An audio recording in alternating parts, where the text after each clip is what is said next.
Alright, welcome fans and foes, viewers and haters. I'm your cinema simpleton because these days even Hollywood can't fool an idiot. Okay, I'm going to start this review off by just saying something up front. Let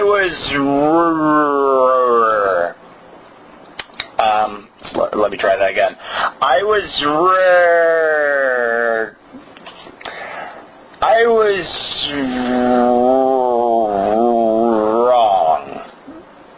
I'll admit that. I was wrong about X-Men First Class. And, yeah, I'm just going to say that. The minute I saw that they were putting this together, I was like, this is going to fail. And hold on, I'm not just going to say, okay, I admit that I'm wrong, but don't tell me, and I'm saying this straight to you guys, don't tell me that 50% of the people listening to this right now didn't say the same thing. I may be pulling myself down, but I'm taking you with me because you, at least half the people listening to this, probably thought this was going to suck. There was a lot of divided people on Wolverine X-Men Origins, on whether it was at least decent or sucked. X-Men 3, lots of people hated that. You can't deny it. And this movie, just to name a couple of things of why people thought it was just going to, hit the bottom of the barrel. Keep in mind, this originally started off potentially a Magneto origin movie. Yeah. Why does Magneto get an origin movie as opposed to everybody else? And let's also keep in mind that they were originally going to put in a scene that was something like, people flying around like in Inception, in some kind of dream state. And by the way, where did that fit in? Where would have that fitted in this movie at all? I'm just thinking that. Because they cut that entirely when they found out that Inception put that in. But I'm going to say that with X-Men First Class, the time setting of this movie, the comic book mythology, the powers, the characters, everything fit together brilliantly. Just really, it was a great movie. This is the origin story of the first X-Men team, the origins of Professor Xavier, Eric Lensher, a.k.a. Magneto, and a bunch of the other characters that we're familiar with in the X-Men, mythology. So it's back in the 60s, height of the Cold War. There's, mutants that are starting to come into power. And it's the first early days of the mutants race, and there's people who don't know what to do with their powers, and there's some people that know what to do with them but don't exactly have the best intentions, aka like Sebastian Shaw. And the thing that I noticed first of all is that, and this was when I was looking at the hairstyle, the set design, the costume design for this movie, first thing that I think about is 60s Bond movie. Very kind of Sean Connery, Roger Moore-ish influence. And don't tell me that, Sebastian Shaw was not modeled after a Bond villain, like one of the classic early ones, like, Ernst Strabo, Blofeld, Maximilian Largo. Just those guys, like, I don't know if it is Largo, actually. The guy with the eye patch. I'm a Bond fan, but I'm not that hardcore of a Bond fan. There's so much influence here that you can't ignore. The guy's got an expensive yacht. He's got the femme fatale. He wants to control the world. It's Bond villain classic 101. So yeah, that was where I thought, yeah, it could possibly work, and honestly, it did. And the historical setting, when I first saw that they were going to mix X-Men with the Cuban Missile Crisis, I was like, what the frig are you doing? Like, what does this have to do at all with X-Men? I was like, you might as well put them in the middle of the Vietnam War. You might as well put them in the middle of frickin' Woodstock.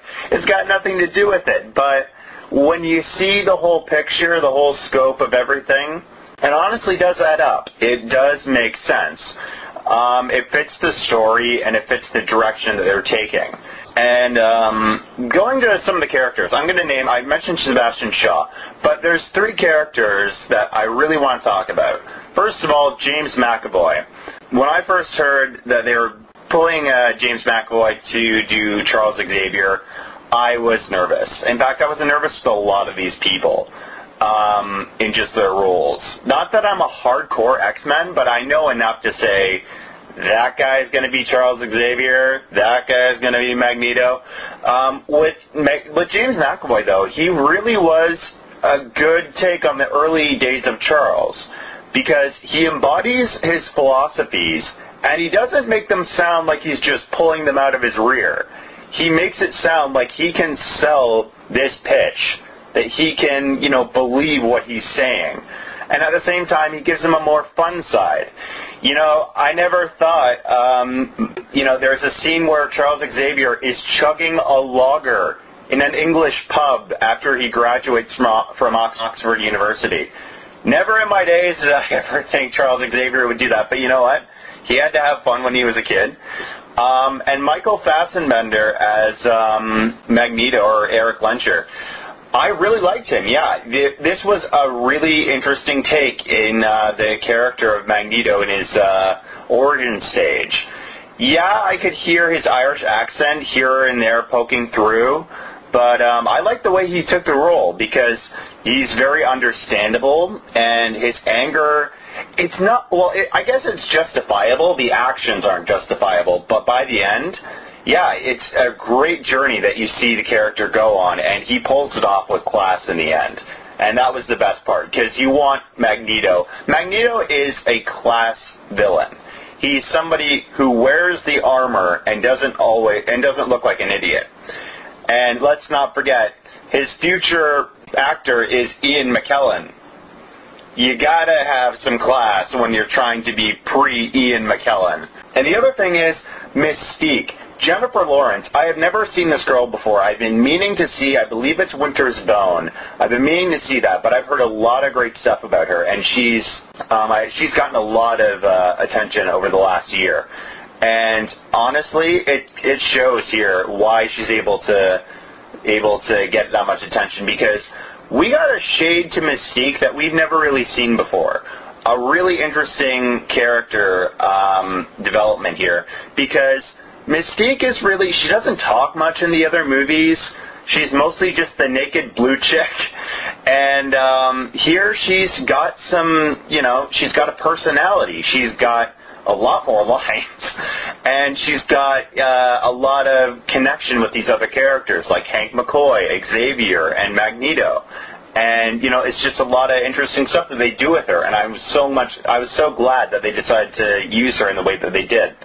And there's a lot of things here that, with a lot of these characters, just showing the beginning of the mutant race.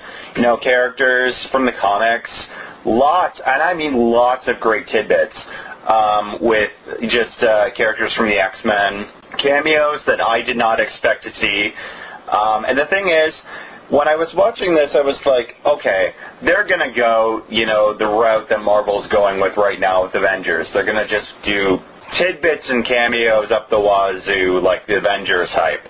But honestly, that was the thing that I liked about I believe it's Matthew Vaughn, who's the director. I know it's the same director as Kick-Ass. And I saw Kick-Ass not too long ago before I saw this. And I was impressed with the way that this guy handled the direction of that, and with this.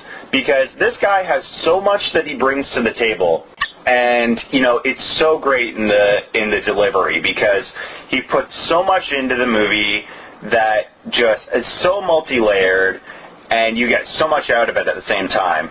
And the guy knows when to say, okay, we're going too far. He doesn't go overboard with like a lot of the comic book movies these days do.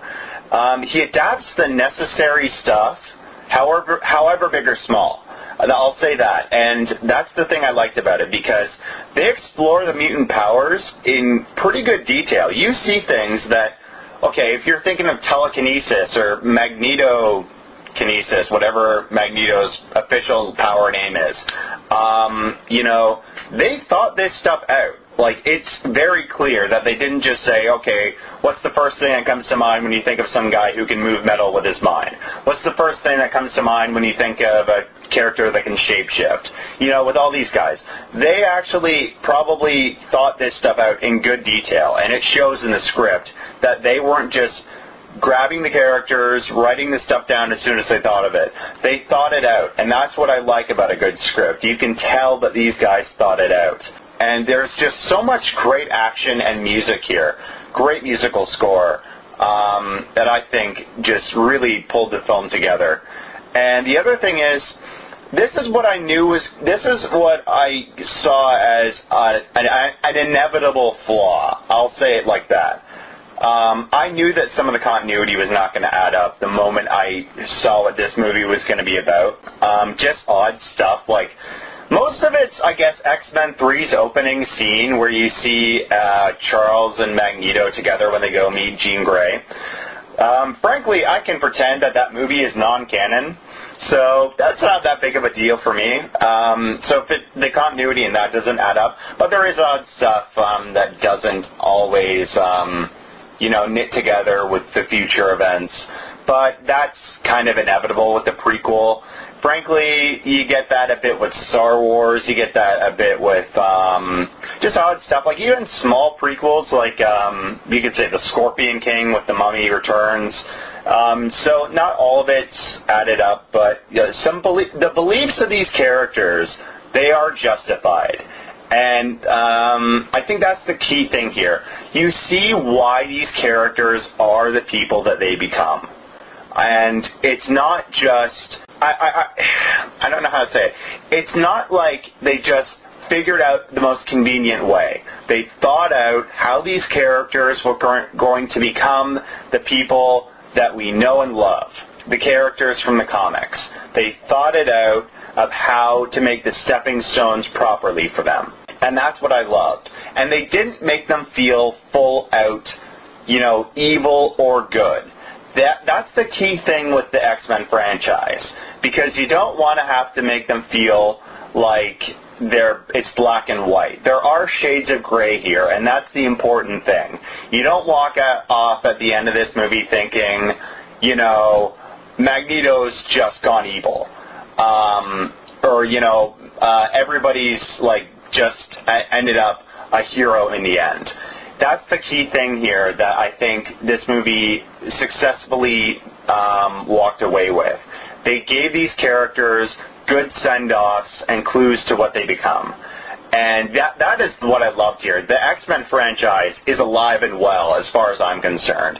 Yeah, like I said in the beginning, Wolverine, you can get a divided fan base. You get most of it's people that hated it, or it's people that at least kind of liked it. I kind of liked it. X-Men 3, yeah, let's pretend that didn't exist. But yeah, I thought that this was a good movie, and I'm going to walk away giving it a 4 out of 5. I think that's a decent rating.